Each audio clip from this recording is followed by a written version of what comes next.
Dentro do mato aqui? Prossiga. Ah, tá, entendi. Não interessa não, né? Não, pode ficar tranquilo. Não interessa, se interessar, falar que interessa, mas pode ajudar o pastor. Jota de quem?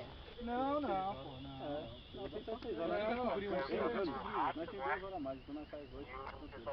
Ainda tem tempo pra fazer. Ah, dá um tempinho. Eu dou concorrência aqui, ô Andrade. Daqui a pouco eu vou ver isso aí.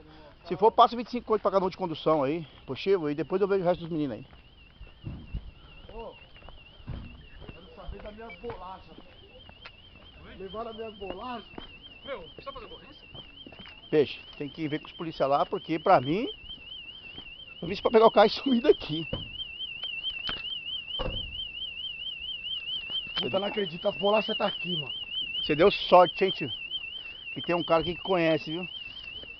Esse cara chama Marcelo. Quem Cara, que, como que que rastreamento o cara que é jogar, esse? meu? Que rastreamento que é esse aí? Como que o cara joga o carro aqui dentro?